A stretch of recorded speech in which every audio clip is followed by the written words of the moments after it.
어제 예수님께서 12명의 제자들을 마을로 보내면서 전도하게 한 일들을 보게 되었을 것입니다.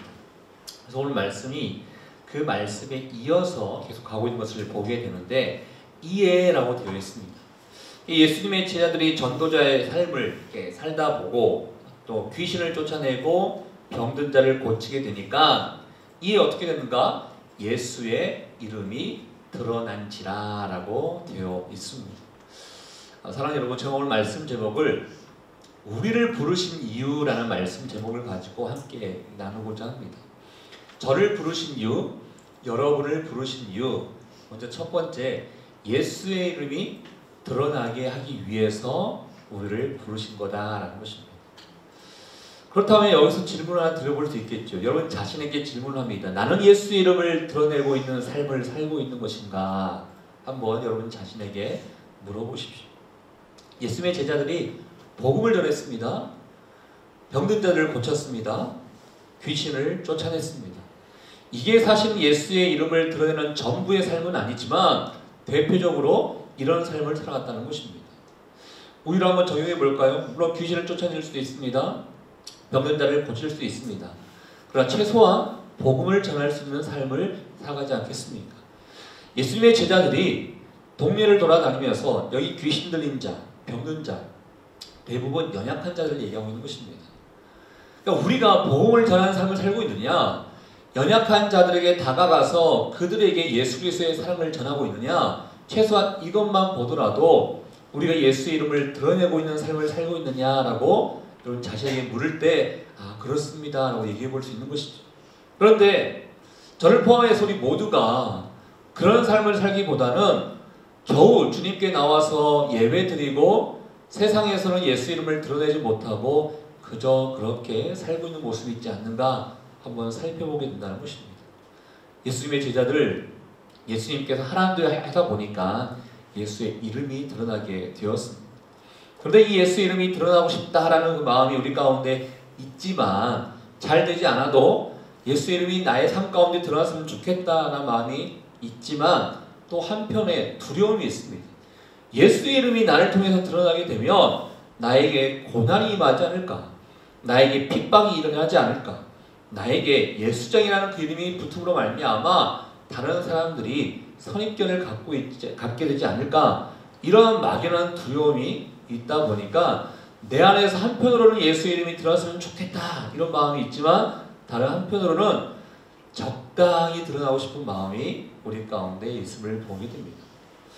여러분, 우리를 부르신 그 이유가 제가 예수의 이름이 드러나기 위해서 우리를 부르셨다라고 했는데요. 사실은 이 말씀의 이후에 보면 예수의 이름이 드러남으로 말미암아 세례 요한이라는 사람이 순교를 하게 되는 그 일을 보게 되는 것을 알 수가 있습니다. 예수의 이름이 드러났습니다. 그러다 보니까 그 예수라는 분이 누구냐? 많은 사람들이 예수의 정체에 대해서 궁금해하게 된 것을 보게 됩니다.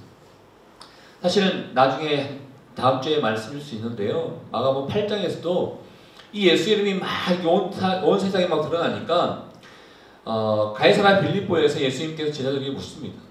세상에 많은 사람들이 나를 누구라 하느냐라고 묻습니다. 거기에 나온 내용과 사실 오늘 나와 있는 내용이 좀 비슷합니다. 15절과 16절 말씀 우리 같이 한번 읽어볼까요? 15절 16절입니다. 시작. 어떤 이는 그가 엘리야라 하고 또 어떤 이는 그가 선지자라니 옛 선지자 중에 하나와 같다 하되 헤롯은 듣고 이르되 내가 목벤 요한 그가 살아났다 하다. 세상 사람들이 엘리야가 아닌가라는 생각이 듭니다 라고 고백했습니다. 왜 엘리야라는 그 많은 사람들 중에서 믿음의 선진 중에서 엘리야라는 사람이 등장하냐면 유다 사상들 중에서요, 유대인들 중에서 엘리야는 언젠간 다시 오게 될 것이다. 소위 말해서 이 세상이 끝나는 그날에 엘리야는 다시 오게 될 것이다라는 이 유대야 사상이 유대인들 가운데 깔려 있었습니다. 그러다 보니까 이런 능력이 보통 능력이 아닌데 우리가 지금 기대하고 있던 이 엘리야라는 선지자가 오는 거 아니냐라고 사람들이 생각했다는 것입니다. 또 다른 사람들은 선지자가 아니냐라고 얘기했습니다. 여러분, 사실 선지자는 그 당시에 거짓 선지자들 많이 있었고요. 또 구약시대에 많은 선지자들도 있었죠. 이 많은 선지자들 가운데 정말 특별한 재능과 능력을 가지고 있는 선지자가 아니냐라고 생각하는 사람이 있었습니다. 반면 헤롯은 혹시 내가 목을 벤 요한이 다시 살아난 것이 아니냐, 사실 두려움으로 사실 그 헤롯이 살고 있다는 것이죠. 본인이 죄를 지었기 때문에, 본인이 잘못을 했기 때문에 혹시나 내가 목을 벤 그 세례 요한이라는 자가 다시 살아나서 나에게 이런 두려움을 주고 있는 거 아니냐라는 생각을 갖게 되었다는 것입니다. 세상 사람들은 어떠한 능력을 바라보고 어떠한 현상을 바라보면서 그 예수님을 가리켜서 엘리야다, 선지자다, 요한이다 이렇게 이야기를 하고 있는데, 여러분들은 예수님을 바라보시면서 예수님이 누구라고 고백할 수 있겠습니까?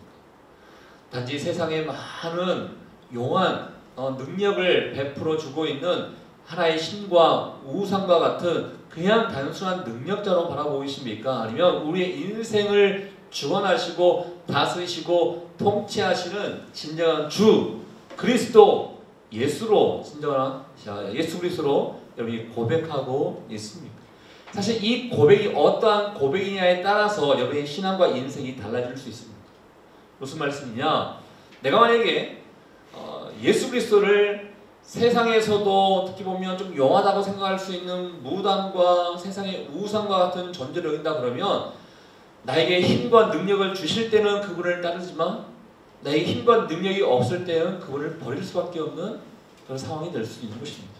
그렇지만 이 세상의 그 어떤 신과 비교할 수 없고 이 세상의 그 누구하고도 비교할 수 없는 나의 진정한 주님이시요, 나의 구원자시요, 나의 메시아십니다 라고 고백할 수 있다면, 세상에 많은 사람들이 예수를 가리켜서 이런 사람 저런 사람, 성자와 부처와 같은 어느 정도 특별한 사람 라고 한다 하더라도, 아닙니다, 나는 예수를 나의 구원자시요 메시아시요 그리스도시요 라고 고백할 수 있다는 것이죠. 여러분 자신에게 다시 한번 물어보셔야 됩니다. 예수가 나에게 있어서 누구인가? 이걸 늘 매 순간순간마다 물어보면서 살아갈 수 있어야 된다는 것입니다. 예수님은 우리에게 구원자시요 메시아시다는 것이죠. 이 예수의 이름에 대해서, 이렇게 예수가 누구인지에 대해서 추측한 많은 사람들이 예수의 정체에 대해서 추측했지만, 이 마가복음을 보고 있는 이 마가라는 사람은 이 세례 요한이 어떻게 죽었는지에 대해서 우리에게 한번 어떻게 보면 설명해 주고 있습니다. 다른 복음서에는 세례 요한이 어떻게 죽었는지 잘 설명하고 있지 않는데요, 유독 마가가 이 세례 요한이 이렇게 죽었다는 것을 우리에게 설명해 준 이유가 무엇일까 곰곰이 한번 생각해 보게 되었습니다. 근데 여러분 사실은 이 내용을 어제 내용과 또 내일 내용을 보시면 어제 내용과 내일 내용을 붙여도 전혀 이상이 없습니다. 여기 예수의 이름이 드러난지라 하면서 내일 내용의 시작은요, 예수님 내가 마을을 돌아다니면서 복음을 전했더니 이런 일들이 일어났어요 라고 보고한 내용이 바로 붙여지게 된 것을 보게 됩니다. 이게 어제와 내일을 붙일 수도 있는데, 오늘의 말씀 가운데 세례 요한의 이야기를, 세례 요한의 순교의 이야기를 넣는 이유가 무엇일까 곰곰이 생각해 보게 되었다는 것입니다. 제가 다시 한번 처음으로 돌아갑니다. 예수님을, 우리를 부르신 그 이유가 무엇인가라는 것을 설명했죠. 예수의 이름을 드러내는 삶을 사는 것이다 라고 말씀드렸는데, 예수님의 제자들의 모습과 헤롯 왕의 모습, 다시 말해서 세상의 모습을 비교하고 있는 것입니다. 예수님의 제자들의 모습은 무엇이었습니까? 아까도 말씀드렸던 것처럼 연약한 자, 힘들어한 자, 아픈 자, 귀신 들린 자들에게 다가가서 예수 이름을 증거했고 복음을 선포했던 그 모습이었습니다. 자신들의 명예를 위해서, 자신들의 권력을 위해서, 자신들의 부를 위해서 그들을 찾아간 게 아니었습니다.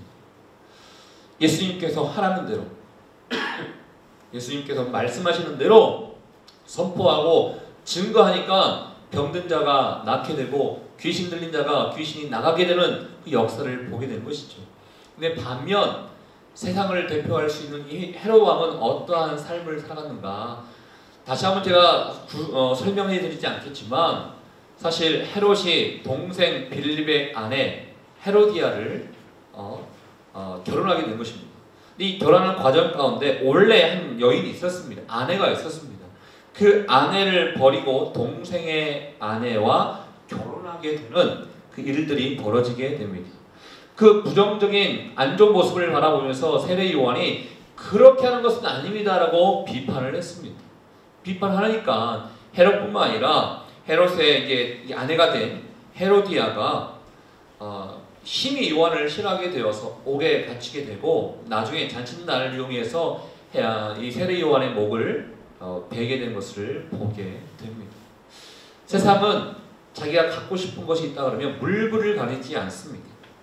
세상은 수단과 방법을 가리지 않고 결과만을 중요시하면서 이 결과가 나에게 온다면 나는 어떠한 것도 두려워하지 않다 하면서 결과를 취하려는 모습이 있습니다. 그렇지만 여러분, 그리스도인이라면, 예수 믿는 사람이라면 결과만이 중요한 것이 아닙니다. 물론 결과가 여러분 인생에서 좋은 결과가 났으면 좋겠습니다. 그러나 결과만이 중요한 것이 아니라 그 과정도 중요하다는 것입니다. 여러분의 삶 가운데 예를 들어서 우리는 승진하기를 원합니다. 우리는 좋은 결과를 얻기를 원합니다. 우리는 어떠한 부를 쌓기를 원합니다. 세상 사람들은 부를 쌓은 모습을 또 바라보기 원할 것입니다. 어떠한 결과, 좋은 성적이 나는 그 과정도 보기를 원할 것입니다. 최근에 지금은 좀 많이 잠잠해졌지만 부정을 통해서 비리를 통해서 성적을 조작했던 그 사건들이 우리에게 보여지게 되었습니다. 또 세상에 많은 사람들은 부를 쌓기 위해서 온갖 부정과 온갖 편법을 통해서 부를 쌓으려고 하는 사람들도 있습니다. 또 세상에 많은 사람들은 권력을 잡기 위해서 온갖 방법을 동원해서 다른 사람 죽던, 다른 사람들 상하던, 다른 사람 다치던 나에게 권력만 주어진다면 물불 가리지 않고 달려드는 모습을 우리는 심심치 않게 보게 되는 것입니다. 그렇지만 하나님께서는 우리의 삶을 통해서 그 과정을 통해서도 영광을 돌리기를 원하고 있다는 것입니다. 여러분이 최선을 다해서 정말 열심을 다하여 성실함으로 그런 살아가는 모습을 통해서 부를 쌓기를 원하고 명예와 권력을 쌓기 원하는 것이지 수단과 방법 가리지 않고 살아가는 것을 주님이 원치 않는다는 것입니다. 헤롯은 비판한 자를 없애기 위해서 수단과 방법을 가리지 않고 이 세례 요한을 죽이게 되는 것을 보게 됩니다. 우리를 불러주신 이유가 무엇인가? 바로 헐벗고 굶주린 그런 백성 속으로 들어가라고. 제자들이 그랬던 것처럼 제자들이 가난한 자들, 어려운 자들, 힘들어한 자들, 아파한 자들 속으로 들어갔던 것처럼 우리도 그 속으로 들어가라고 우리를 불러주신 것이다 라는 것입니다. 단지 세상이 좋아 보이니까 이 헤롯처럼 물불 가리지 않고 어떠한 목적을 위해서만 살아가라고 말씀하신 것이 아니라 때로는 고난과 핍박과 심지어 더 나아가서 순교의 삶을 살 수밖에 없다 하더라도 가난한 자들, 연약한 자들, 힘들한 자들 속으로 들어가라고 우리를 불러주신 것이다 하는 것입니다. 여러분은 어떠한 삶을 살아가고 있습니까? 세상은 사실은요, 악인들은 의인을 기뻐하지 않습니다. 불의한 사람은 의로운 사람의 비판을 수용하지 않습니다. 그래서 때로는 여러분이 잘 살려고자 하는 그런 마음이 있다 그러면 세상 사람들이 여러분을 배척할 수도 있습니다. 야, 난 너와 함께 살고 싶지 않아. 너와 함께 친하고 싶지 않아. 야, 그런 얘기 하려면, 왜냐면 그런 얘기라는 게 때로는 우리의 죄성을 이야기할 수도 있는 것이고, 야, 우리 그렇게 살면 안 될 것 같아. 이런 마음을 이야기할 수도 있는 것이기 때문에 세상 사람들이 우리를 좋아하지 않을 수도 있습니다. 그렇다고 세상 사람들과 단지 친하고자 그냥 내가 내 정체성을 드러내지 않고 살아가는 게 맞느냐? 그렇지 않습니다. 우리는 예수 이름을 드러내는 삶을 살아가야 하는 것입니다. 순교자의 삶을 살아가야 되는 것입니다. 그게 주님이 기뻐하는 것이고 여러분을 부르신 그 이유라는 것이죠. 저는 여러분 한 사람 한 사람 가운데 축복하고 싶은 것은, 저는 세례 요한이 그랬던 것처럼 예수님의 제자가 그랬던 것처럼 영향력을 발휘하며 살 수 있기를 주 여러분 축복합니다. 그러기 위해서는 세상과 달라야 한다는 것입니다. 고난을 감수할 수 있어야 한다는 것입니다. 그게 우리에게 주어진 사명인 것입니다. 하나님, 나 이 세상 가운데 편하게 살고 싶어요. 그러라고 우리를 불러주신 거 아니라는 것입니다. 힘들더라도 사실은 글쎄 아버지 마음에서 너희 모두가 세례 요한처럼 순교해야 돼 이런 마음 주시지 않을 것입니다. 그렇지만 우리 찬양에 고백했던 것처럼 십자가의 길을 걸어가는 자들처럼 순교자의 삶을 살기를 원하시는 그 아버지의 마음이 우리에게 있다는 것입니다. 그런 삶을 살아가라고 주님이 우리를 불러주신 것입니다. 오늘 하루의 삶 가운데 또 우리는 순교자의 삶으로 나아가지 않겠습니까? 우리를 부르신 그 이후에 합당한 삶을 살기 위해서 나아가지 않겠습니까? 단지 결과만을 위해서 물불 가리는 삶이 아니라 우리의 과정을 통해서도 최선을 다해서 열심을 향해서 나아가는 삶이 되어야지 않겠습니까? 전 여러분 오늘 하루의 삶 가운데 순교자의 삶을 통하여 우리를 불러주신 그 이유가 무엇인지 다시 한번 생각하면서 나도 예수 이름을 드러내는 삶을 살겠습니다. 나도 세례 요한처럼 담대하게 선포하며 살아가겠습니다. 나도 꼭 순교하는 그런 삶까지 내가 살지 못한다 하더라도 희생하며 그것을 감수하면서 살아가는 삶이 되겠습니다. 이 고백을 주님 앞에 드리며 살아갈 수 있는 저와 여러분 될 수 있기를 주의 이름으로 축복합니다. 같이 한번 기도하도록 하겠습니다. 다시 한번 여러분 자신을 향해서 질문하십시오. 나를 부르신 그 이유가 무엇인가를 한번 생각해 보십시오. 왜 나를 이 땅 가운데 불러주셨을까? 왜 나를 이 교회로 불러주셨을까? 왜 나를 세상으로 하나님께서 다시 보내주셨을까? 그 부르심을 우리가 생각하며 그 사명을 생각할 때 우리의 삶이 흔들리지 않게 되는 것입니다. 왜 나를 이곳에 불러주셨는지 그 부르심에 대한 이유를 찾지 못한다면 우리는 끊임없이 흔들릴 수밖에 없습니다. 포기할 수밖에 없고 될 대로 되라 이런 삶을 살아갈 수밖에 없을 것입니다. 하나님이 여러분을 여러분의 가정으로 우리의 교회로 여러분의 일터로 보내셨고 부르셨던 그 이유를 생각하면서 하나님 나의 삶 가운데 예수 그리스도의 이름이 드러나는 삶이 되기를 원합니다. 세례 요한처럼 담대하게 주 이름을 선포하며 살아갈 수 있는 삶이 될 수 있기를 원합니다. 십자가의 길을 걸어가며 순교자의 삶을 살아갈 수 있는 이 모든 희생과 헌신을 감수할 수 있는 그런 삶이 될 수 있기를 원합니다. 오늘 하루의 삶 가운데서도 예수 그리스도의 이름을 드러내면서 우리를 불러주신 그 부르심이 합당한 열매를 맺기를 원하오니 최선을 다하며 하나님의 영광을 드러낼 수 있도록 좀 인도하여 주시옵소서. 우리 같이 한번 여러분 자신을 위하여 오늘 하루의 삶을 위하여 함께 기도하며 나가도록 하겠습니다. 하나님 아버지, 오늘도 우리를 불러주신 하나님 아버지, 오늘도 우리가 주님 앞에 우리의 마음을 드리면서 주님 앞에 나아갑니다. 하나님 아버지, 우리를 불러주신 그 부르심의 이유가 무엇입니까? 세상 많은 사람들처럼 그런 편안한 삶을 살아가라고 불러주신 거 아니지 않습니까? 예수 그리스도의 이름이 드러내는 삶이 되기를 원합니다. 예수 그리스도의 이름의 영광을 돌리는 삶이 될 수 있기를 원합니다. 더욱더 하나님 아버지, 세상과 구별이 되어서 세상 속으로 들어가 힘들어하는 자들, 연약한 자들, 아파하는 자들, 귀신 들리고 병든 자들에게 다가가므로 예수 그리스도의 이름을 선포하며 예수 그리스도의 이름을 드러내는 인생이 될 수 있기를 원하오니 거룩하신 성령이시여 오늘 우리 가운데 임하여 주셔서 이 마음이 흔들리지 않고 이 부르심의 그 이유가 흔들리지 아니하는 삶이 될 수 있도록 주님 인도하여 주시옵소서. 세례 요한은 목숨 걸고 이 세상 가운데 주의 이름을 선포하며 복음을 증거하며 세상 많은 사람들에게 어떠한 삶이 진정한 복된 삶인지를 선포했던 사람이었습니다. 하나님 아버지, 이런 모습이 우리 가운데 있습니까? 우리가 아버지 세례 요한의 모습을 일컬어서 담대하게 증거하며 선포하며 살아갈 수 있기를 원합니다. 하나님 아버지, 그러면 순교자의 삶, 십자가의 길을 걸어가는 삶, 그런 삶이 우리 삶 가운데 나타날 수 있기를 원하오니 오늘 우리 가운데 임하여 주시옵소서. 사랑과 은혜가 충만하신 하나님 아버지,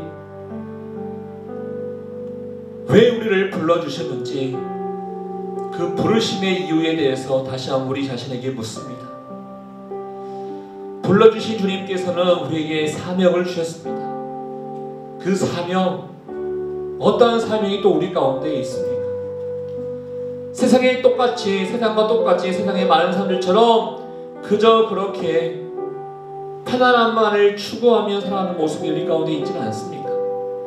주님은 그런 삶을 위해서 우리를 불러주신 것이 아니라 제자들의 모습처럼, 세례 요한의 모습처럼 힘들어한 자들, 연약한 자들, 아파한 자들, 귀신 들린 자들, 소외된 자들, 그들에게 다가가서 예수 그리스도의 이름을 드러내기를 원하시는 하나님 아버지, 그러한 모습이, 그러한 마음과 그런 삶이 우리 삶 가운데 나타나기를 원하오니, 다시 한번 오늘 하루의 삶 가운데 우리를 왜 불러주셨는지 그 사명과 부르심을 생각하며 나가는 오늘 하루 될 수 있도록 인도하여 주시옵소서.